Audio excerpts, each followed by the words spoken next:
Pemirsa, masih bersama Indonesia Lawyers Club.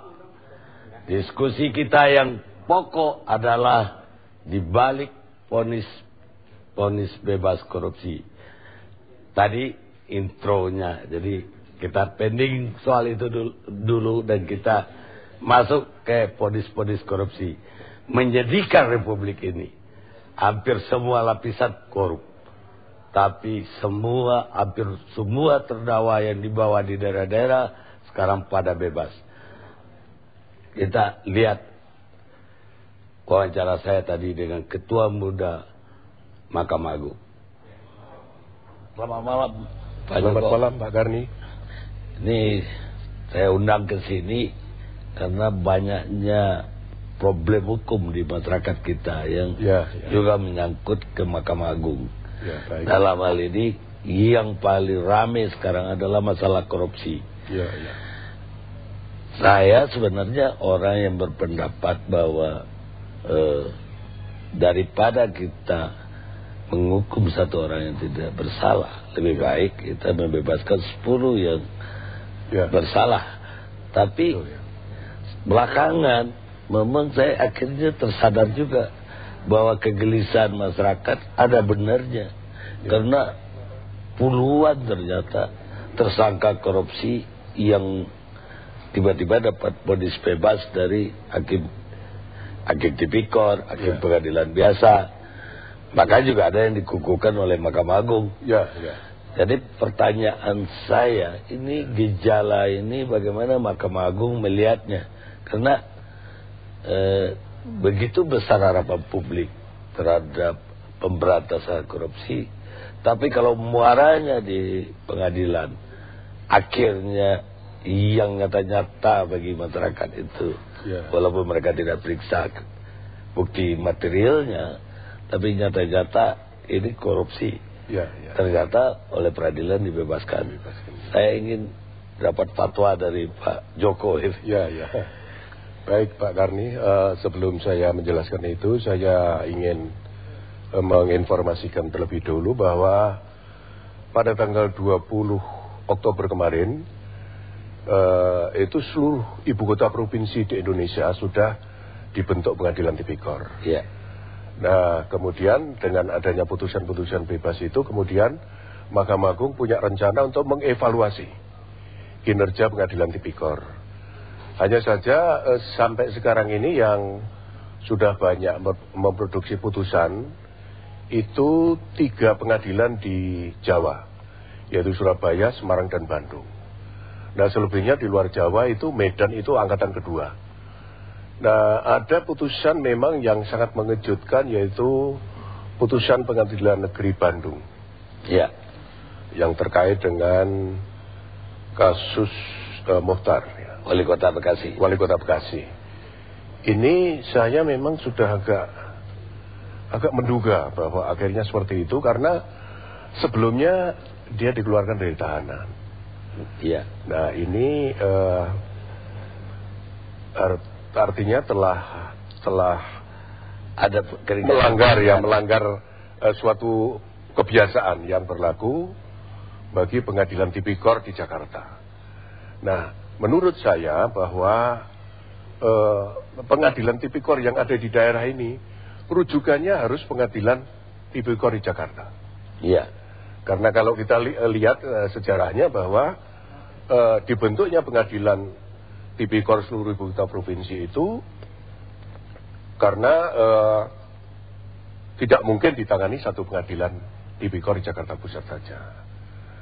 Nah, sekarang ini ketika belum berlaku Undang-Undang 46 tahun 2009, maka ada dualisme di dalam penyelesaian perkara korupsi. Ada yang bebas, ada yang sekali orang dinyatakan tersangka, maka dia akan baru keluar setelah menjalani pidana. Nah, dengan melihat kejadian-kejadian akhir-akhir ini di beberapa pengadilan seperti di Surabaya, itu mulai semenjak diresmikan sampai sekarang sudah terdaftar 120 berkas perkara. Nah, kemudian yang dibebaskan 24. Satu di antaranya dinyatakan kadaluarsa. Nah, timbul pertanyaan, apakah perkara korupsi ada kadaluarsa apa tidak. Ternyata di dalam undang-undang korupsi tidak diatur. Nah, ini diatur dalam konvensi PBB tahun 2003. Nah, kemudian pengadilan Bandung itu dari 88 berkas perkara, itu yang bebas 4. Di Semarang ada 77 berkas perkara, yang bebas ada 2. Nah, Tanjung Karang itu ada kira-kira 36 berkas perkara, tapi yang bebas ada 2 perkara. Itu pun disidangkan sebelum dibentuknya pengadilan tipikor, Pak. Bahkan kemarin pun di Samarinda ada 4 yang dibebasin. Ya. Hitungan kami dalam 2 tahun ini ada 89 orang yang dibebaskan oleh pengadilan, apakah pengadilan negeri ataupun pengadilan tipikor. Ini gejala ini menurut Bapak, karena agak aneh ya. Kalau orang misalnya hakimnya dituduh menyuap, si pejabat dituduh menyuap seseorang, yang disuap udah dihukum ya, si pejabatnya tidak dibebaskan, atau sebaliknya, si pejabatnya yang disuap, orangnya udah dihukum, sementara pejabatnya bisa bebas. Ini bagi masyarakat agak mengganggu rasa keadilan.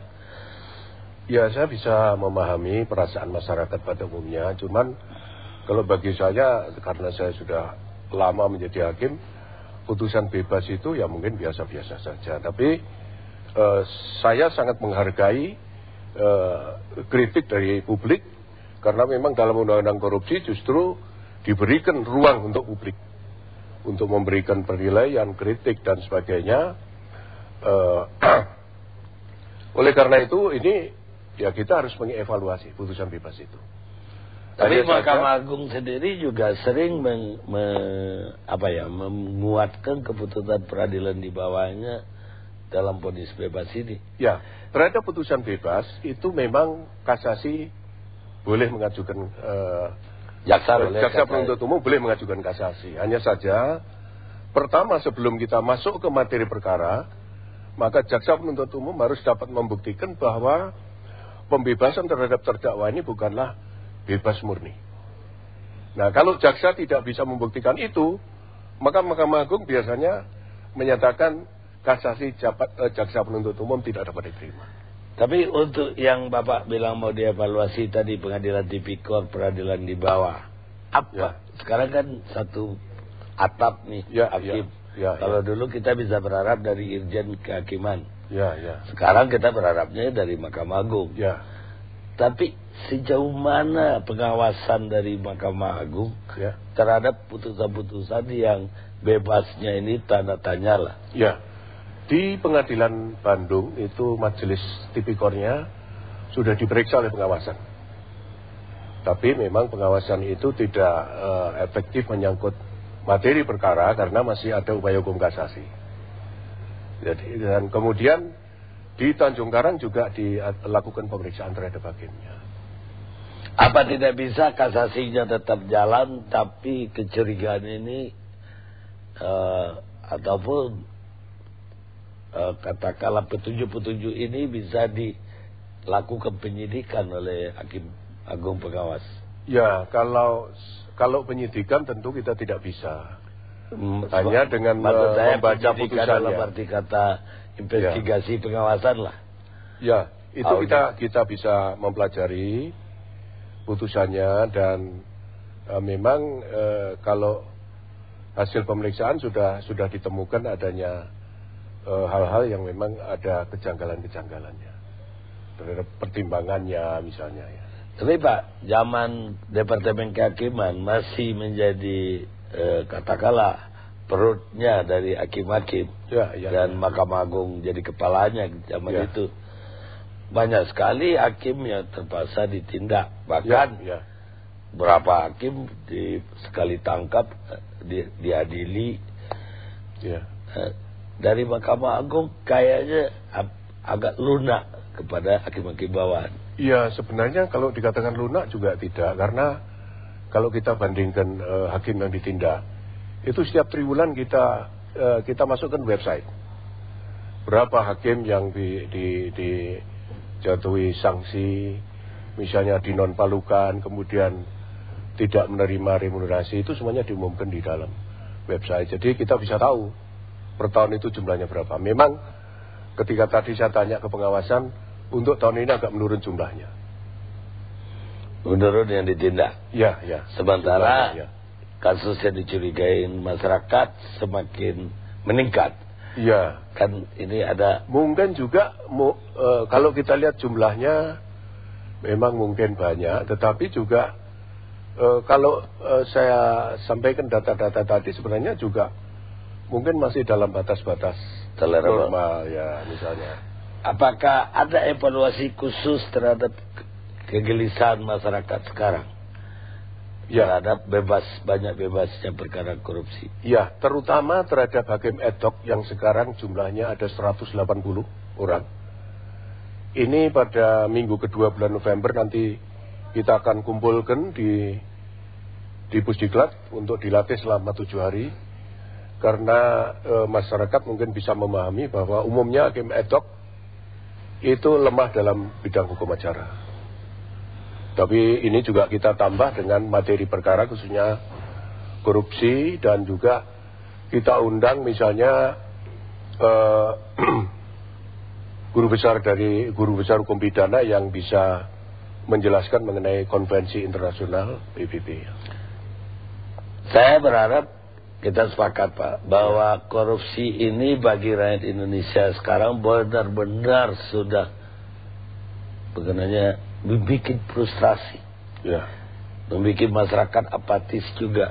Bayangkan Pak, 140 triliun, 1.400 triliun ya. APBN, sementara infrastruktur kita seperti ini. 20% diantaranya untuk sekolah, untuk pendidikan, ya. Sekolahnya roboh, yang baru gak dibangun.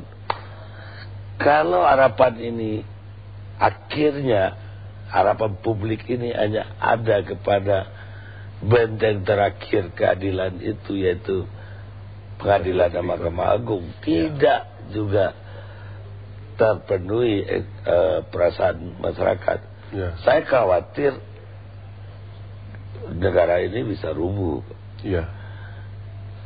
Apakah Mahkamah Agung melihat warning atau kegelisahan udah parah ya, itu? Saya bisa menangkap kegelisahan itu, dan saya pun ikut cemas. Oleh karena itu kemarin saya pada hari Jumat ke Surabaya, saya kumpulkan semua hakim tipikor, baik hakim karier maupun hakim ad hoc. Saya beritahu bahwa kalau pengadilan tipikor sekarang ini gagal, kita tidak tahu bagaimana negara kita ke depan. Anda sebagai hakim tipikor sudah mendapat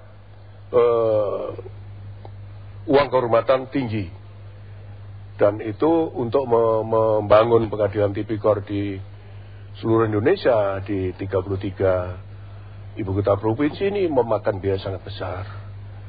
Kalau ini Bapak Ibu sekalian sebagai hakim tidak bisa melaksanakan amanah, karena jabatan hakim adalah jabatan amanah, jabatan kepercayaan. Kalau ini tidak bisa dilaksanakan dengan baik, maka hilang kepercayaan terhadap pengadilan tipikor. Ya, beda sekali dengan hilang kepercayaan kepada DPR, hilang kepada eksekutif. Ya. Kalau ke pengadilan pun sudah benar-benar hilang, ya. Ini negara ini kiamat namanya. Ya, artinya pemberantasan korupsi akan gagal, dan akhirnya juga rakyat akan semakin banyak menderita, kemiskinan di mana-mana. Nah, sehingga ya negara kita akan bangkrut dan anarkis. Ya, ya. Baik, Pak Joko, terima kasih atas kedatangannya malam ini, ya. Dan akan kami siarkan di Indonesia Lawyers Club nanti. Ya. Terima kasih. Terima kasih Pak Karni. Ya.